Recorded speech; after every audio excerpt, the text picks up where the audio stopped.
Well, hello YouTube, and a warm welcome to the Essentially Crypto channel. My name is Ian, and as always, I'm your host. And today we've got something very important to talk about, and that is how to avoid getting hacked with a smart contract. Now, I'm not talking about all the hackers who hack smart contracts on the servers and all that kind of thing. I'm talking about just you personally, how you can avoid it happening to you, or at least hopefully give you a little bit of a way of getting out of it. Put it that way. And the way we're going to do that is very simple. But first of all, what is it, and what am I talking about? Because maybe you don't really know anything about it, and I didn't myself as well. So I had to do a little bit of research on it. But I was sort of aware of a lot of videos popping up on YouTube constantly about, you know, my MetaMask has been hacked and all this kind of thing, and most people put it down to, oh, that person was silly, they gave them the seed phrase, or you know, something like that. And there are a lot of people, unfortunately, who do get conned to give the seed phrase. You know, there's a lot of phishing websites out there, so be very careful when you're going through websites that you click on and then it says, oh, please enter your seed phrase. Well, if that's the case, then do not enter your seed phrase ever.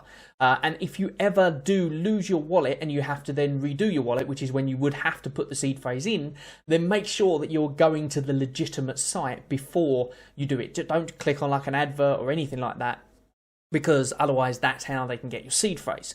Also, obviously, don't write it down on the computer. Make sure it's stored offline. But even then, these people were somehow getting hacked, and a few people have worked out how it was. So I'm going to talk to you a little bit about that today. And it seems to be, even if you've got a cold wallet as well, you've got a cold storage wallet, even if you've got that, it's still possible to have yourself or have your funds drained, even if you've got a cold wallet, if they use this technique. Now, this technique, incidentally, this has been used on OpenSea now to get people's NFTs. It's been used on, you know, countless websites to be able to steal people's funds. So I thought that we'd go through it today a little bit, just to give you a little bit of protection, so that you feel a little bit safer at least, because I'm paranoid about this kind of stuff. But anyway, you might have noticed I've changed the pictures over here. These are now the High Society. They are minting very, very soon. This is our good friend Reslone, who is one of the Omi homies. He's done his own NFT set, as you can see. They're absolutely awesome. He's got a new website coming out as well, so I'll let you know more about them. This isn't a sponsored or paid post, by the way. This is literally just a case of, you know, I like the art and all that kind of thing, so I'm going to try and mint one of those when they come out. So go to the website to check out more info, and I will also put the website in one of my next videos or whatever to show you all about the new website and what's coming with it. But yeah, if you like the art, then make sure you go and grab one of those, as I always say. But let me talk to you about this. So basically what happens is this. When you go to a website, like for instance, I will show you a video now as I'm talking, and this one is when I go to PancakeSwap. Okay, now what happens when you go to PancakeSwap and you want to do a swap of something? Well, first of all, you have to make sure you are in the right place. Again, make sure you don't just Google PancakeSwap and then go to one of the adverts or something by mistake, because it can be a site that looks exactly like PancakeSwap, turns out not to be. So make sure you go to pancakeswap.finance. Okay, now when you're using PancakeSwap or any of these DEXs, decentralized exchanges, it's possible that there could be fake things on there and stuff like that, and there also could be fake DEXs at the end of the day, because there's not really, you know, crypto's a bit like the Wild West, as we know anyway, so therefore people can come up with these things and there's not really much comeuppance to them, and mostly they don't get caught anyway, because a lot of crypto is kind of anonymous. Okay, you can follow things, you can trace the transactions, but that still doesn't help you with actually trying to figure out who the person is, and normally these are groups of people who are doing this in such an organized way that is very difficult to do anyway. So once your crypto's lost, that's pretty much it gone. It's not like with the bank where you can just phone them up and say, oh hey, there's £1,000 gone out of my account, and they go, oh, we'll look into that, sir, and then maybe a couple of months later they just put the money back in for you. Crypto, that's it, you're stuffed, which is what really worries me more than anything. So I'm really security conscious. Whether or not it's going to make a difference in the long run, I don't know, but I really hope it does, and I hope that I don't lose the the meager funds that I have. But anyway, as you can see, this is me going to PancakeSwap now. Here I'm just going to pretend to transfer some SHIB, okay? Now, as I transfer the SHIB, what you'll see will happen is that MetaMask will ask me, as a contract, it pops up, as you can see just there, and then on there it asks me to approve the contract. Now, the thing is, with some of these sites, what they do is when they ask you to approve something, they ask you to approve an infinite amount of that something. So that way, obviously, if you were to go back and you wanted to swap again, you'd have to keep approving and that kind of thing. And now this is dangerous for a few reasons, because firstly, is that with PancakeSwap, you're pretty much safe with PancakeSwap if you're going to the right place. We know it's safe. However, what happens if a hacker actually hacked PancakeSwap and then somehow managed to get to, the main sort of section of it or whatever? I don't know. I don't really know the ins and outs of it. But the fact is that you've allowed unlimited access to your tokens through the website, okay? PancakeSwap website. So that means that if a hacker was somehow managed to get in through PancakeSwap, then they've essentially got unlimited access to your funds. So first of all, even though they are a legitimate website, that's not too good in my eyes. Whether it's going to happen or not, that's probably immaterial, really. It probably isn't going to happen. It's probably not something that's likely to happen, or maybe it's happened in the past and I don't know about it. I don't know, but as far as I can see, PancakeSwap, obviously legitimate site. There's a lot of legitimate sites out there. I'm not saying they're going to do it, but what I'm saying is that when they put up the contract, they often ask for your funds to be unlimited. And I don't like that idea. Now, you can click on the little button down the bottom there, and it says edit. And then you can edit and you can say exactly how much you want to see. Now, in this case, for some reason, I guess because I was only swapping a small amount, it didn't ask for unlimited funds. It actually asked for like a small amount. But a lot of the times, it just says unlimited. And then there's an even worse thing of this. And that is what happened to this next chap here in this video.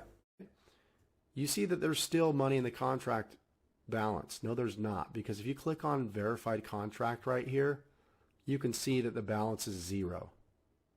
So what they're trying to get people to do is think that there's a contract balance here, think that they have BUSD to claim, and they're going to click on claim and watch what happens. Look at this. It says 3 of 3 transactions need to be completed. Okay. Now, if I go back and I look at these other transactions, look, give permission to access your USDC.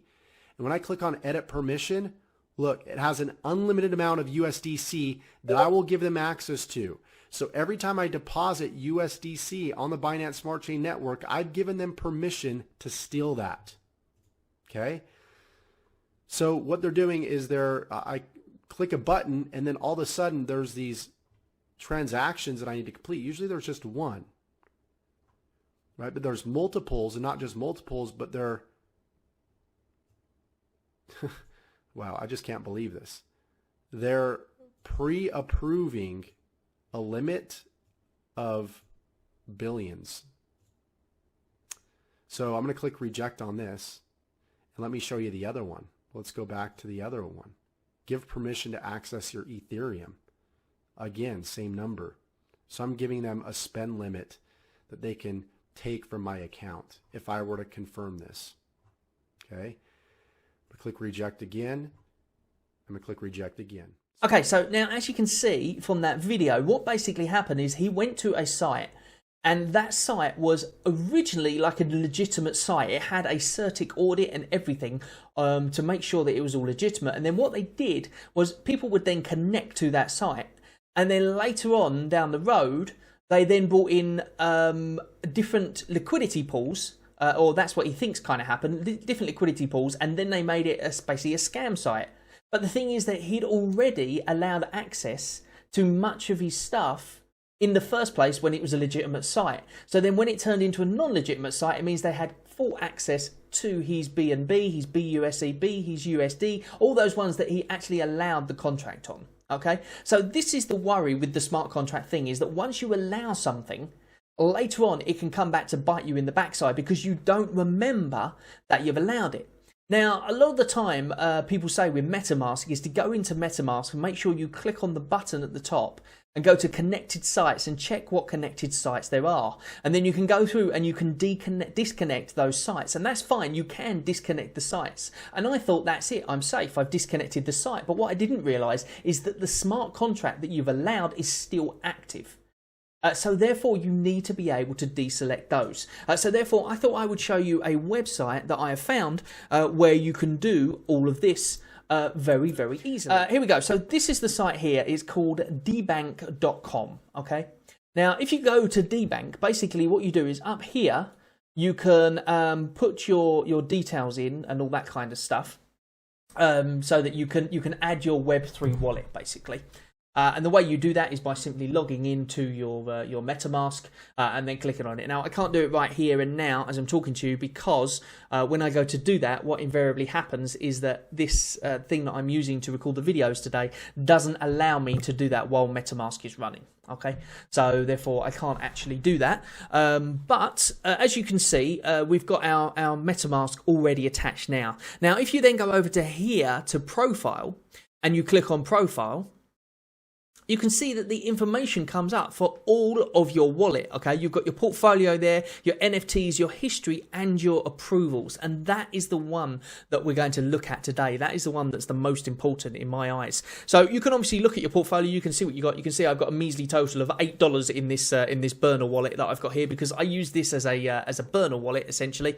So therefore, you know, there's nothing in it, and I just use it as an extra. So if I want to sign up for NFTs or something like that, then I'll use this wallet, and then I will then you know, get rid of it. But I'll hide the wallet address and all that anyway, so that way I don't get random things sent to me. But the point is this: it's now all of the details are there, and if I go to approval, or if you go to approval when you're on this, you'll see that this list here will have all of the things that you can possibly be approved for. So you've got your Ethereum net, the main net there, your BSC, your Polygon, your Phantom. I'm not sure what that is.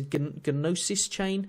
There's lots and lots of them basically, and all of them. Pretty much all of the ones that you might be associated with. Now, you can't actually see what I'm approved to be on because I've actually de-approved everything.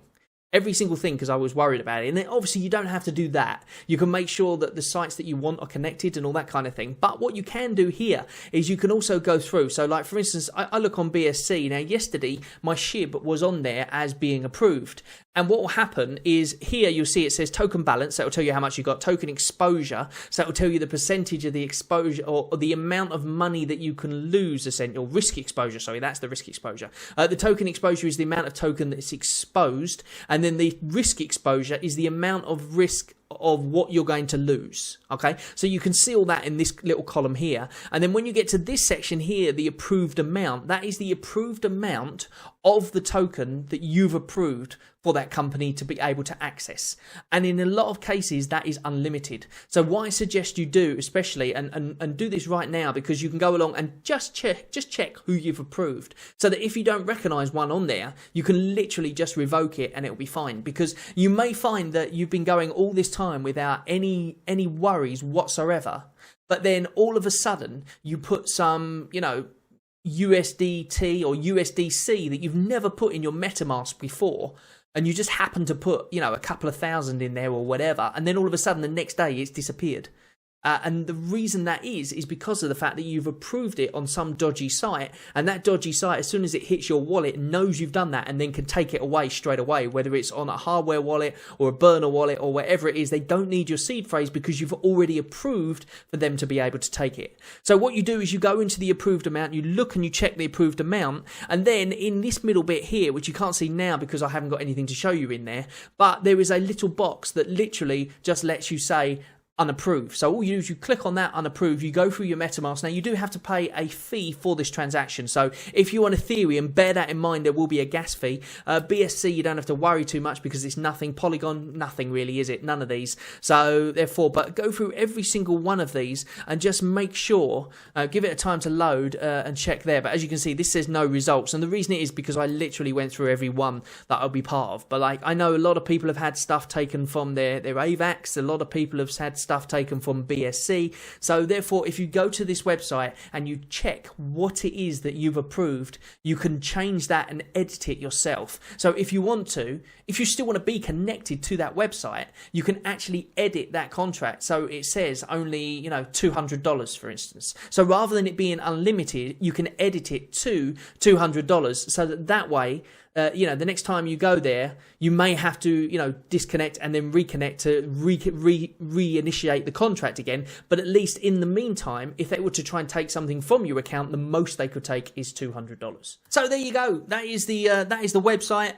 You know, the place to go to try and unapprove all of your contract approvals that you've done. Remember, this is smart contract based, so therefore they don't need to go through your wallet separately or anything like that. They can literally, once it's been approved, they can do whatever they want. So even if it's a legitimate site, I recommend that you maybe go to this and do that, because that's what I've done. I've literally revoked all access, and even though it cost me a couple of pence for Binance to do each one, Ethereum, luckily I didn't have any, but again, there is an exploit at the moment going around with OpenSea NFTs as well, and there's also a site, revoke.cash, and there's a few other sites out there, by the way. This isn't the only one that is recommended, but you know, I found this one on a few different blogs of people. I checked it out as a legitimate site and all that kind of thing, and I used it myself now to change. Even if it's not, I've now disconnected it from my MetaMask as well, just in case, because you never really know. But the point is that all of the contracts that I've signed, I've made sure that they've put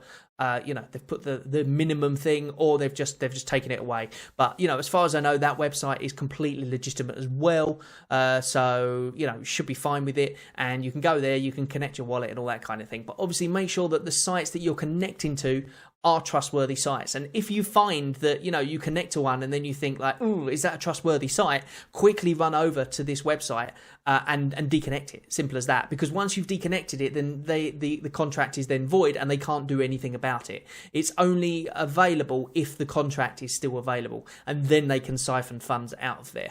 And unfortunately, that is what's happened to a lot of people, and that is why a lot of money has gone missing, because people have connected to these dodgy sites not realizing it, and they've basically allowed MetaMask transactions. The same thing happened with OpenSea. If you connected with the NFTs that people sent you to your wallet, a thing would pop up saying, would you like to sell it if you would like to allow this contract? And that smart contract basically allowed them access to your wallet. So there's a lot of pitfalls with these things. You know, I don't know everything, but I'm trying to research as much as I possibly can and help as many people as I possibly can, so that way you don't get hacked as well. But anyway, let me know what you think in the comments. Please do write a comment down below. It does help the YouTube algorithm and all that kind of thing. But anyway, thank you very much for joining me. As always, don't take any of this as financial advice. Well, I suppose you can take this as financial advice, because it's financial advice on how to keep your money. So therefore, do take it as advice. Go to that website. Make sure you connect it. Make sure you get rid of anything that's contract based that can take unlimited funds from your account, or just anything you don't recognize or don't know what is going on. Because even if you've got a hardware wallet in place, then it can still be used against you. Thank you very much. As always, as I said, not financial advice. Crypto goes up, it goes down, but that is essentially crypto. Thank you very much, and I'll see you on the next video. Bye bye for now.